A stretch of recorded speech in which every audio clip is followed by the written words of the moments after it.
우리 지난 시간에 탕부 하나님이라는 제목으로 여러분과 말씀을 나누면서 하나님께서 자녀를 한 사람만 잃어버리신 것이 아니라 두 사람 다 잃어버리셨다라는 얘기를 나눴습니다.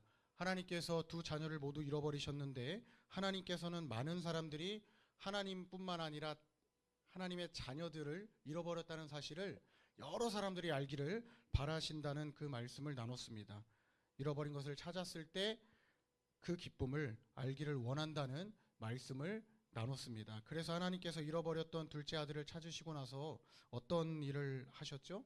그 아들을 위해 잔치를 베푸셨고 늘 아버지 곁에 있었던 큰아들까지도 그 잔치로 초청하시기 위해서 친히 하나님이 마중 나오셨다라는 말씀을 나눴습니다. 오늘은 지난 시간에 이어서 하나님께서 하나님의 백성들을 위해 잔치를 베푸시는 것을 환대라고 하는데 환대에 관련된 말씀을 이어가려고 합니다. 여러분, 환대는 낯선 사람뿐만 아니라 가장 친근한 사람까지도 내 집으로 초대해서 함께 먹고 마시면서 즐기는 그런 시간을 갖는 1세기 교회의 전통입니다. 우리가 코로나 팬데믹을 지났는데 코로나 팬데믹 이후로 사실 서로 친했던 관계들도 서먹서먹해지기도 했습니다. 목사님만 그런 건 아닐 거란 생각이 드는데 서로에 대한 관심이 적어지고 나만 아는 세상 속에 사는 그런 데 자신을 발견하게 됐던 기간이 지난 한 3년 정도 시간이었던 것 같습니다. 여러분, 우리 세상이 그리고 교회가 가장 회복해야 할 전통과 문화가 있다면 저는 환대 문화라고 생각을 합니다. 교회가 제일 먼저 회복해야 할 시대정신이라는 얘기를 하고 싶습니다. 여러분, 교회는 결국 사람들의 영향을 받는 곳입니다. 교회의 자랑과 특성은 목사님이 만들어가는 것이 아니고 저와 여러분이 같이 만들어가는 겁니다. 우리 도남제일교회 중고등부에 대해서 누가 물어보면 우리 중고등부는 이런 부서예요 라고 소개할 수 있는 것은 목사님이 정의 내려주는 것이 아니라 여러분 스스로 정답을 찾아갈 수 있어야 된다라는 말입니다. 물론 1세기 교회와 같이 우리가 이러한 문화를 완벽하게 회복할 수는 없습니다. 아마 우리 친구들 중에 내 집 안방문 여는 것을 좋아하는 친구들이 있을까요? 없지 않을까 싶습니다. 누군가 내 방에 들어온다는 것이 굉장히 낯설고 경각심이 드는 상황이죠. 그럼에도 불구하고 왜 1세기 교회가 서로를 향한 사랑의 표현으로 서로를 위해 잔치를 베풀고 교제했는지는 우리가 배울 필요는 있겠다 싶습니다. 여러분, 그러면 지금 우리는 어떻게 하는 것이 서로를 향해 사랑을 베푸는 것이고 사랑을 표현하는 것일까요? 함께 고민해 봤으면 좋겠습니다. 오늘 함께 읽은 말씀이 어디죠? 함께 읽은 말씀이 히브리서 말씀입니다. 여러분, 히브리서 읽어봤어요? 잘 우리가 읽어보지 못하는 책일 수도 있어요. 왜냐하면 주로 교회에서 설교를 듣다 보면 많이 듣게 되는 설교는 사도 바울의 말씀이거든요. 바울 서신에 대한 기록을 우리가 설교를 들을 기회는 많지만 히브리서에 대한 말씀은 들을 기회가 잘 없습니다. 또 어렵기도 합니다. 대부분의 사람들이 히브리서 말씀을 어려워하는 이유가 뭐냐면 이 말씀을 단편적으로 보면 도무지 무슨 말을 하려고 하는지 잘 모르겠습니다. 왜냐하면 여러 가지 사용하고 있는 표현들이 낯설고 심지어 구약 성경에서 나오는 제사에 대한 표현까지 쓰고 있기 때문에 더 재미가 없는 그런 편지, 책으로 우리가 이해할 수도 있습니다. 그런데 요즘 들어서 여러 사람들이 히브리서를 뭐라고 말하냐면 한 편의 설교라고 말해요. 13장으로 구성된 설교. 목사님은 지금 중고등부 와서 설교를 평균 25분 하고 있는데 이 13장의 내용을 다 설교했다고 치면 몇 시간 설교했겠어요?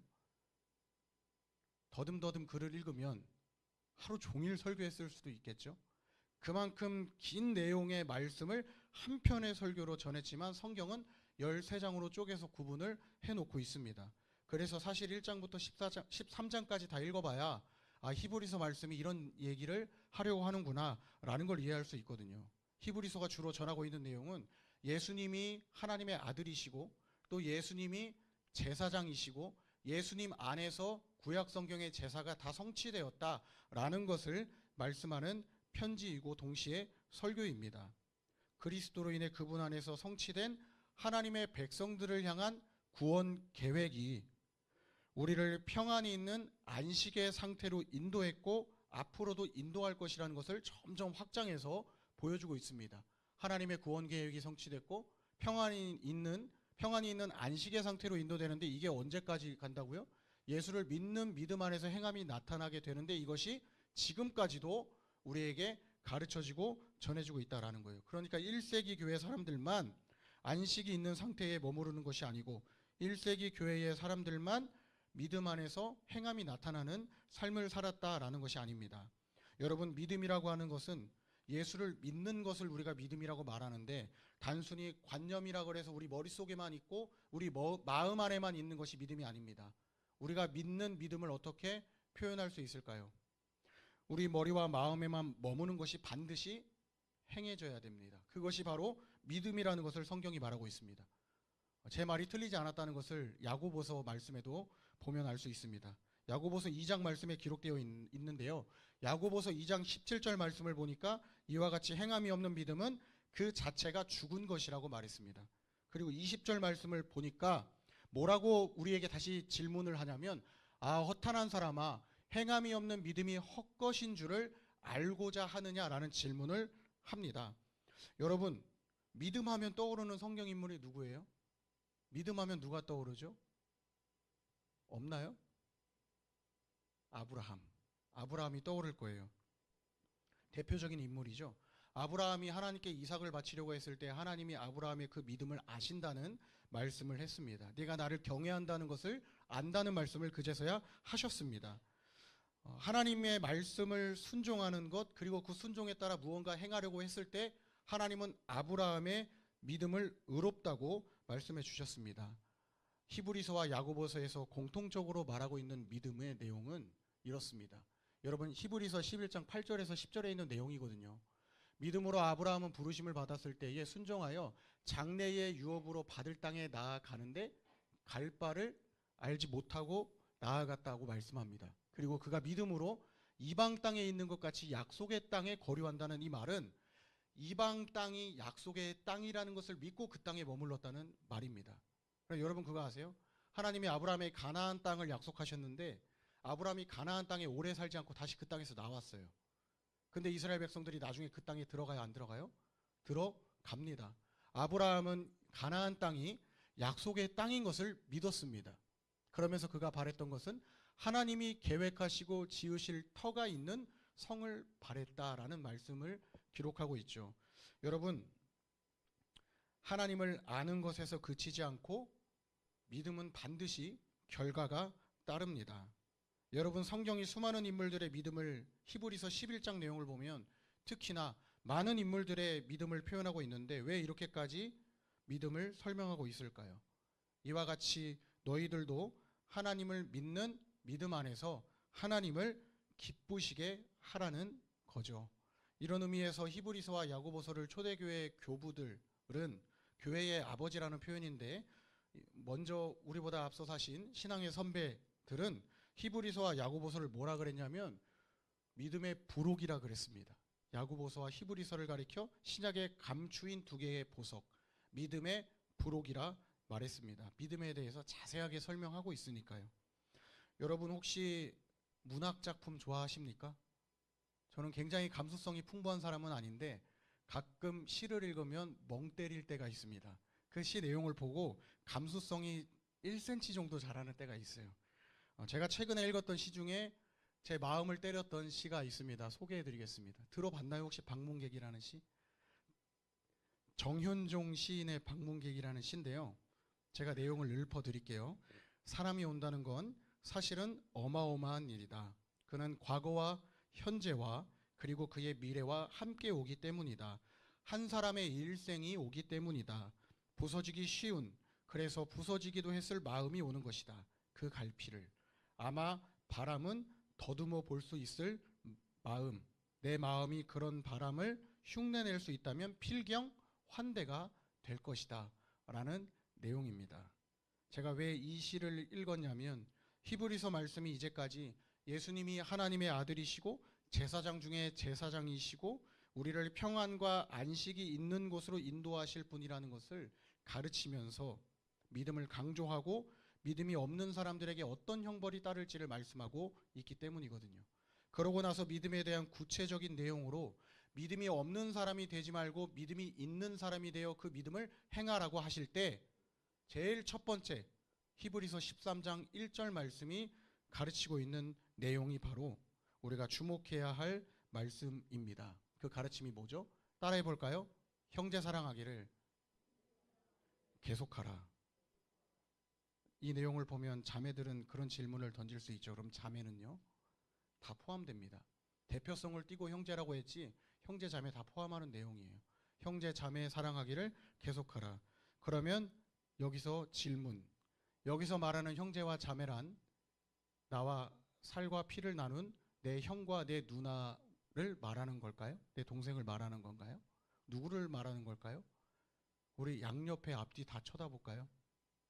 따라해 보세요. 당신이 그 사람입니다.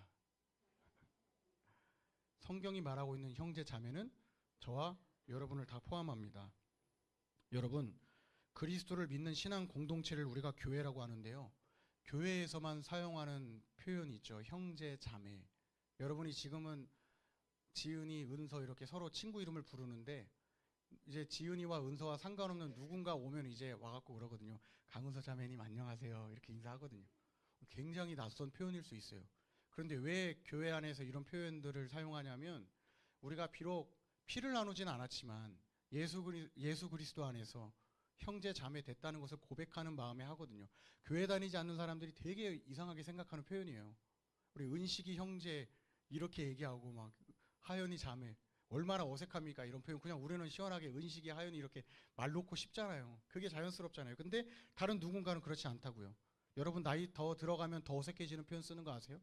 지금은 형 동생인데 나중엔 집사님, 권사님, 장로님 직분 다 불러가면서 우리 그렇게 지내거든요.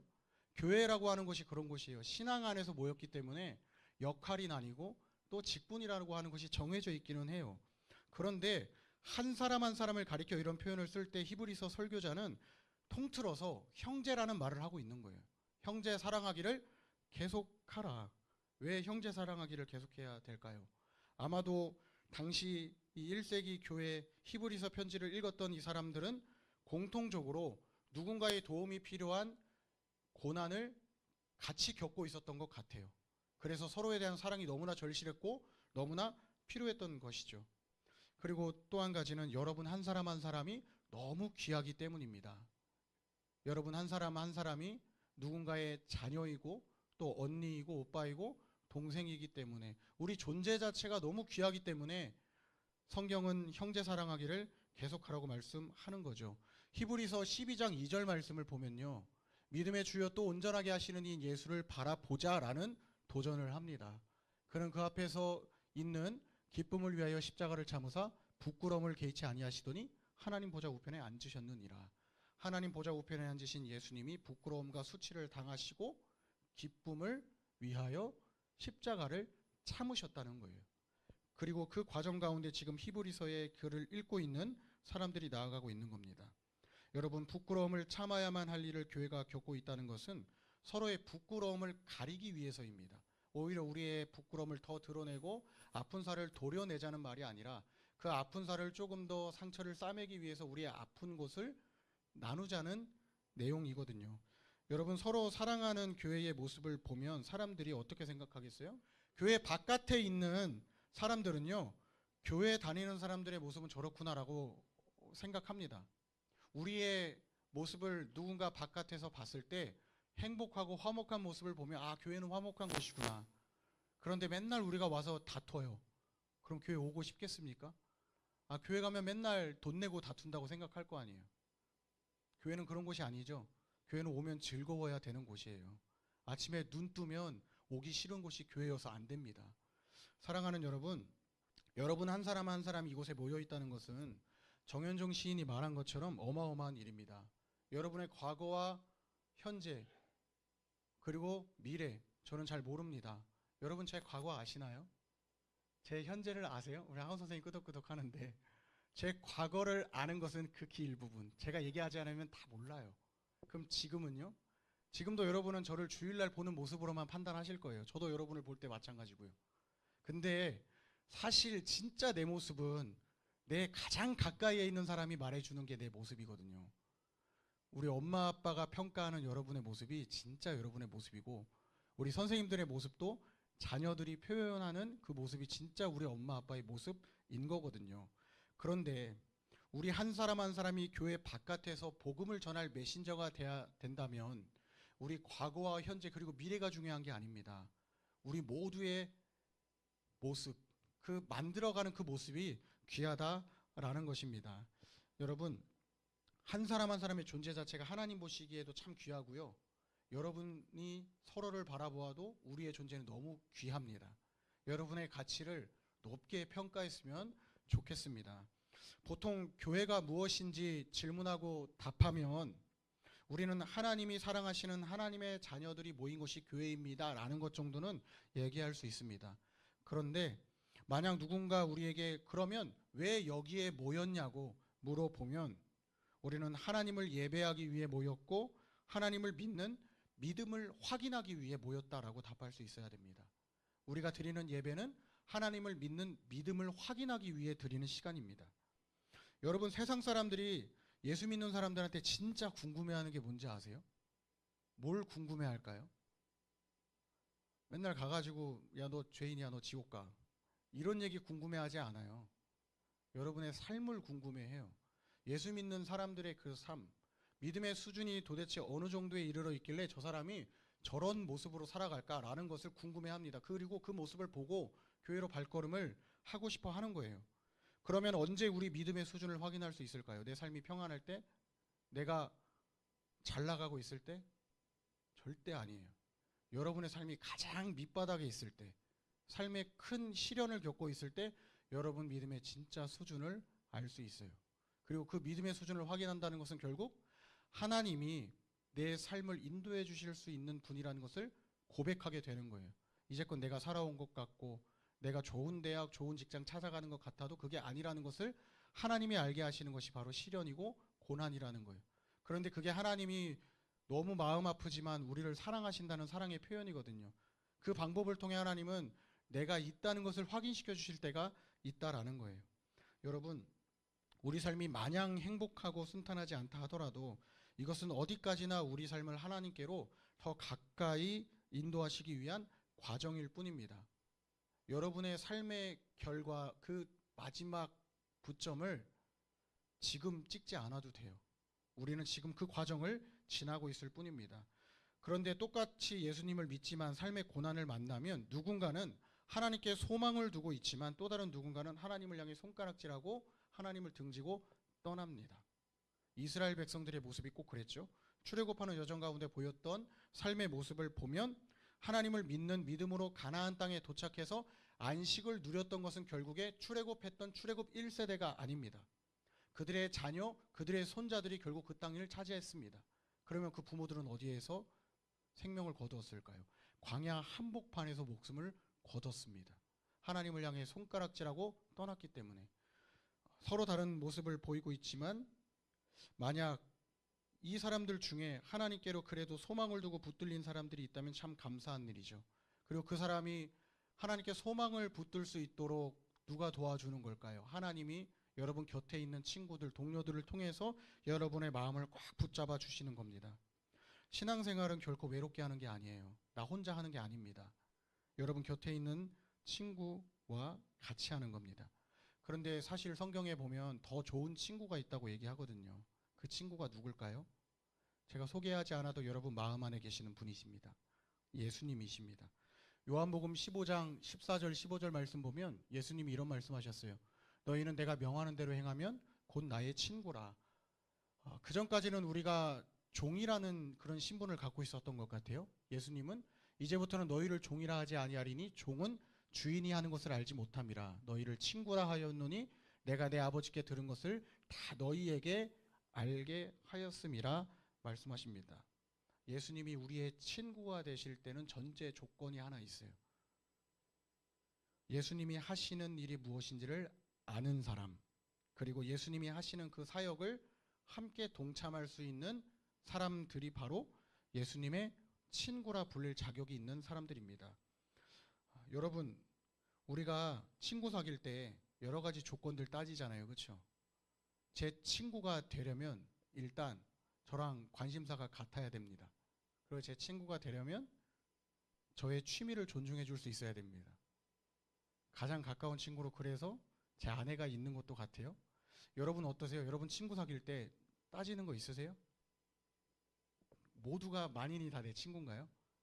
지나가다 처음 보는 사람들도 다 친구여서 막 반갑게 인사하고 그러나요? 그렇지 않죠. 예수님은 어떠세요? 예수님이 여러분의 친구라고 말씀하실 때 예수님이 친구라는 것을 여러분 어떻게 알고 계세요? 내가 먼저 친구하자 그랬나요? 아니면 예수님이 먼저 친구가 되어 주셨나요? 예수님이 먼저 친구가 되어 주셨죠. 예수님 여기까지만 오세요. 내 안방 들어오시면 안 돼요. 라고 얘기해도 예수님은 언제 들어왔는지는 모르겠는데 들어와 계시는 분이세요. 그리고 여러분의 필요까지도 다 아셔서 때마다 채워주시고 부족한 것들 넘치게 해주시는 분이세요. 여러분이 차마 누구에게도 말할 수 없는 어려움 누구한테 말씀할 수 있어요? 예수님께 얘기할 수 있는 것도 그런 이유죠. 부모님에게 말 못하는 거 있어요. 저도 말 못했던 거 있었고요. 그런데 유일하게 하나님께는 말할 수 있다고요. 하나님이 진짜 우리의 친구시고 그 친구로 예수님을 우리에게 보내주셨기 때문에 여러분 힘들 때 여러분 곁에 자리를 지키는 사람이 진짜 친구입니다. 내가 돈이 없을 때 내 곁을 떠나는 사람은 친구 아닙니다. 내가 아무것도 없을 때 다 나를 외면할 때 떠나면 정말 친구 아니에요. 그런데 그때 내가 아무것도 없는데 내 옆에 손잡아주고 지켜주면 그 사람이 진짜 친구예요. 그런 친구는 평생 잃지 마세요. 잡으셔야 돼요. 그런 친구들이 여러분에게 점점 많아지길 바랍니다. 저와 여러분의 친구 되시는 예수님은요, 세리처럼 사람들이 죄인이라 낙인 찍은 사람들이랑 식사까지 하신 분이에요. 냄새나는 사람 가까이 오게 하셨고 예수님이 친히 먼저 가시기도 했어요. 그런데 이런 일을 예수님만 하시는 것이 아니라 예수님은 저와 여러분에게도 하라고 말씀하신다는 거죠. 지난 시간에도 살펴봤던 말씀입니다. 마태복음 7장 12절 말씀 보면 남에게 대접을 받고자 하는 대로 너희도 남을 대접하라 말씀했습니다. 나는 대접받아야 되는 사람인데 라고만 생각하지 말고 먼저 대접하라는 말을 예수님이 하셨습니다. 그리고 이렇게 하는 것이 하나님의 뜻을 행하는 것이라는 말씀을 하신 것입니다. 물론 예전부터 모든 사람들이 각자의 집문을 열어서 사람들이 반기는 것은 쉬운 일은 아니었습니다. 지금도 마찬가지거든요. 누가 여러분의 집에 온다고 하면 진짜 얼마나 신경이 곤두서겠어요. 여러분 부모님한테 얘기하지 않고 친구 데려오면 여러분 부모님 좋아하세요? 저희 부모님은 못 데려오게 했거든요. 그렇게 하면은. 왜 그럴까요? 집 상태가 깨끗한지 안 깨끗한지를 먼저 부모님이 판단하고 집을 청소를 해놔야 친구를 데리고 오면 덜 민망한데 나는 괜찮다 생각해서 데려왔는데 그 집이 지저분해 있어요. 그럼 친구가 어떤 생각을 하겠어요? 여러분 욕하지 않아요. 여러분 엄마 아빠 욕해요. 너네 엄마 아빠는 청소 잘 안 하나 보다. 화장실 변기에 왜 이렇게 먼지가 많고 휴지는 왜 이렇게 돌돌 말아져 있지도 않고 진짜 지저분하냐. 원래 이렇게 사니? 이렇게 얘기한단 말이에요. 그 소리 듣기 싫어서 사람들이 어느 순간 자기 집문 안 열고 못 들어오게 하는 거거든요. 근데 사실 그 집 모양, 집 상태가 중요한 게 아니라 사람을 초대한 마음이 되게 중요한 거거든요. 지금도 마찬가지입니다. 여러분, 우리가 누군가를 우리 집 문 열어서 초대하지는 못합니다. 이해해요. 작은 먼지까지도 그런데 이해할 수 있는 너그러운 마음을 갖고 초대한다면 그 초대에 응할 수 있어야 되는 거죠. 무슨 말이냐면 먼지를 보고 이 집 지저분하다고 판단할 게 아니라 여러분이 방문한 그 집에 먼지가 있다면 그 먼지를 닦아줄 수 있는 사람이 여러분이 돼야 된다는 말입니다. 서로의 흠을 잡기 위해 교회에 오지 않죠? 누가 조금 더 찬양 크게 했으면 좋겠고 예배 잘 들었으면 좋겠다라는 생각하세요? 목사님은 그런 생각 가끔 할 때 있어요. 설교 들으면 이 설교는 누가 들어야 되는데 근데 사실 그 설교 내가 들어야 될 설교인 거예요. 여러분 서로의 흠을 잡기 위해 사귀지 않았으면 좋겠어요. 서로의 흠이 보인다면 그 흠은 좀 제발 우리 중고등부 친구들은 가려줄 수 있었으면 좋겠습니다. 그런 덮어주려는 마음이 우리 친구들에게 있었으면 좋겠습니다. 그런 믿음의 공동체가 교회가 회복해야 할 아름다운 모습입니다. 누군가 삶의 고난을 만나서 신앙을 이룰 수도 있는 그런 위기를 만났을 때 버틸 수 있는 힘은요.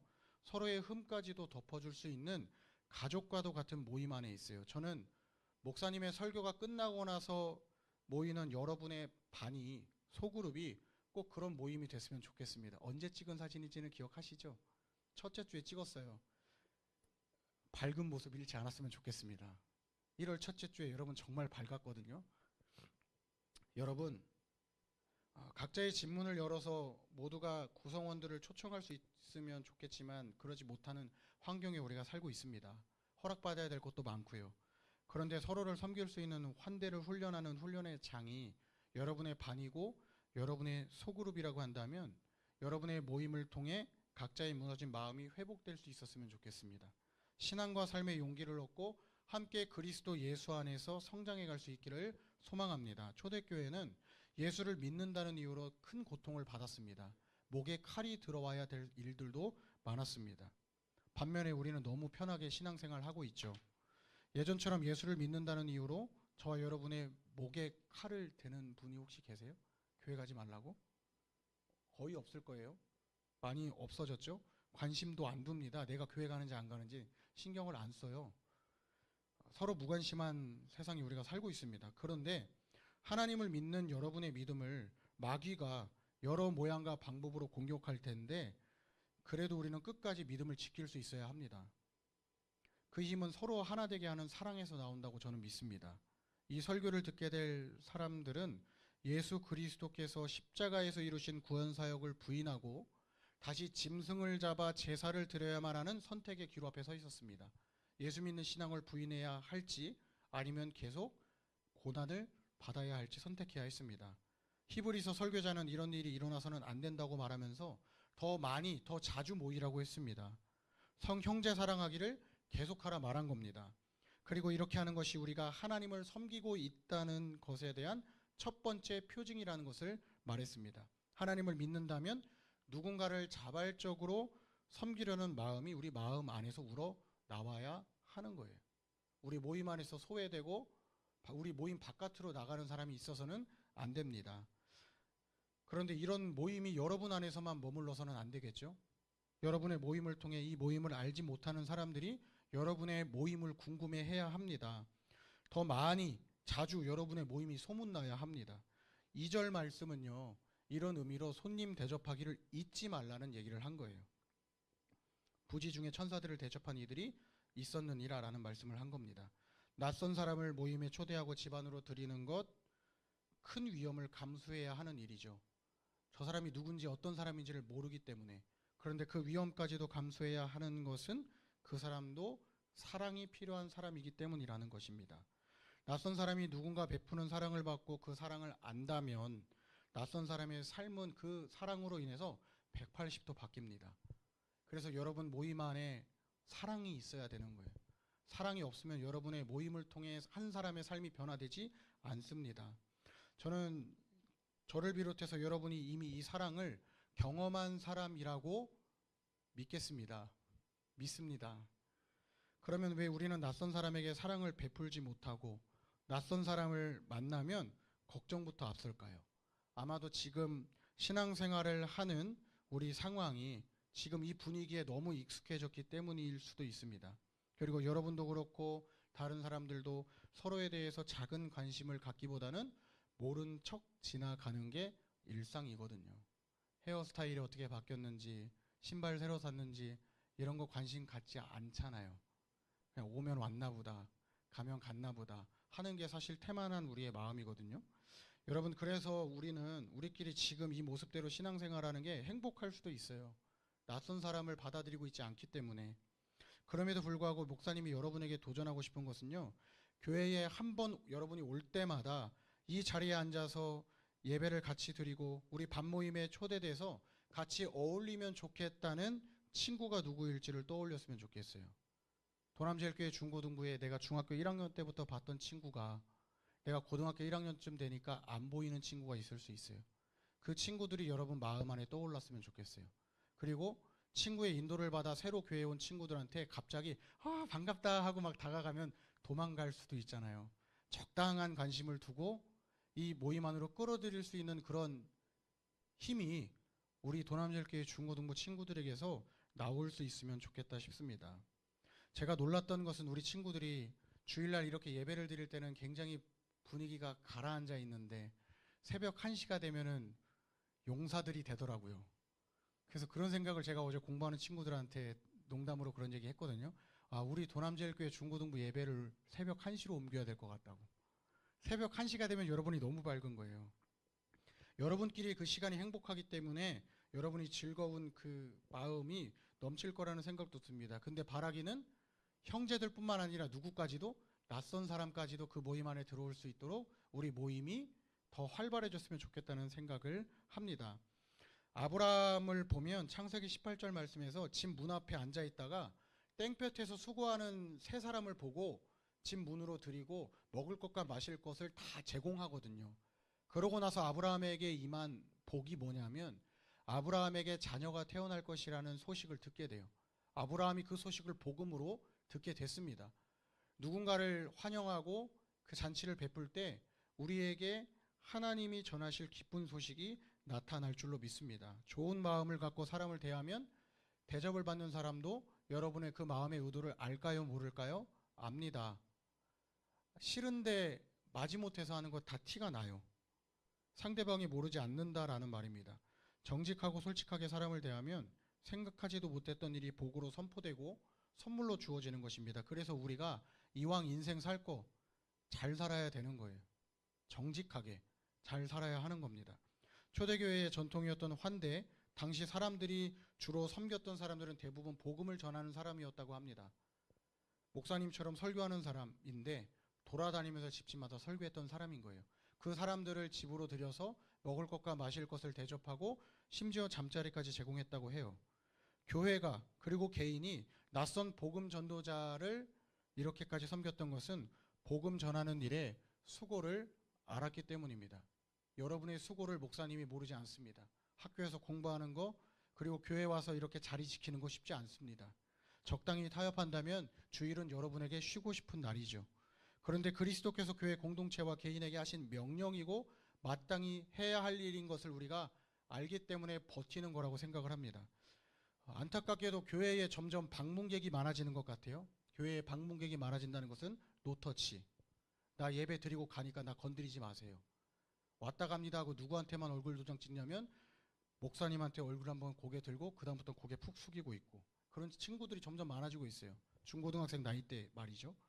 쉽게 말해 나 오늘 교회 왔어 라고 스스로 만족하고 아무런 교제 없이 집으로 가는 사람들이 점점 많아지고 있습니다.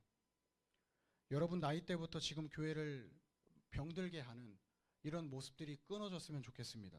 적당한 거리를 두고 서로의 관계를 이어가는 건 정말 편하죠.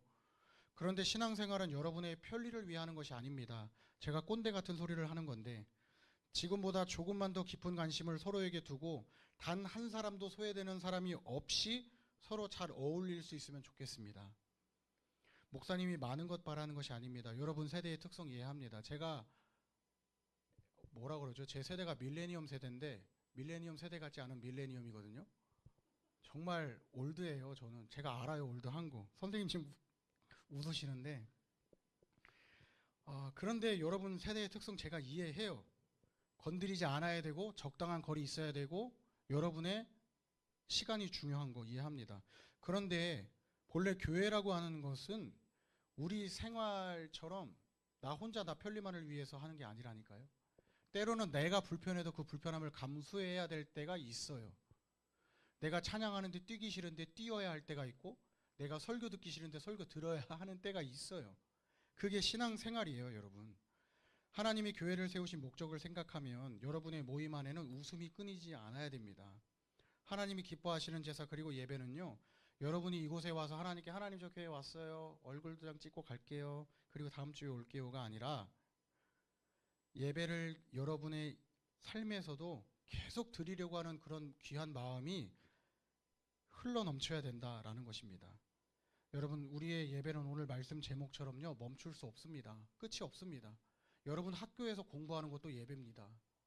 그러면 우리가 더 많이 자주 서로 환대하고 사랑을 나누고 사랑의 범위와 대상을 확장해 가야 되겠죠. 그 사랑의 대상이 어디에 있습니까?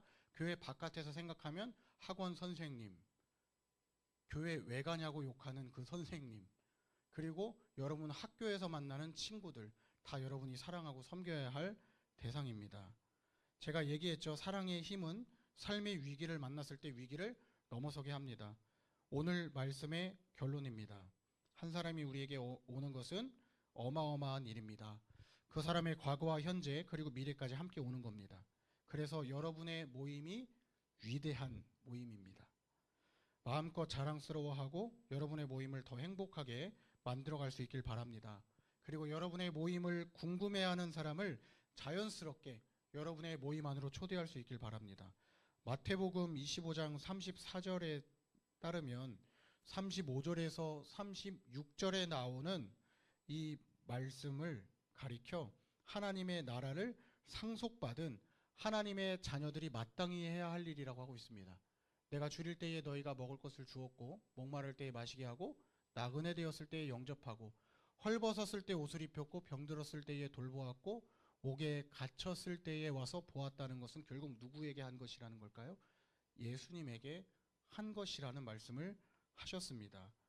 야고보서 1장 26절에서 27절 말씀은요. 그래서 스스로 경건하다고 생각하면서 자기 혀를 재갈 물리지 아니하고 자기 마음을 속이는 사람의 경건은 헛것이라 그랬습니다. 예수를 믿는다고 하면서 예수 믿지 않는 사람처럼 보이는 그 모습, 삶의 모습, 경건은 헛것이라고 말씀했습니다. 그러면 어떤 것이 참된 경건이에요? 하나님 앞에서 정결하고 더러움이 없는 경건은 고아와 과부를 그 환난 중에 돌보고 또 자기를 지켜 세속에 물들지 않게 하는 것. 세상에서 세상과 타협하지 않고 하나님을 믿는 자녀라고 하는 그 신분을 지켜나가는 것. 그게 뭐라고요? 다른 사람을 섬기는 것에 있다는 말씀을 한 겁니다. 기도하겠습니다.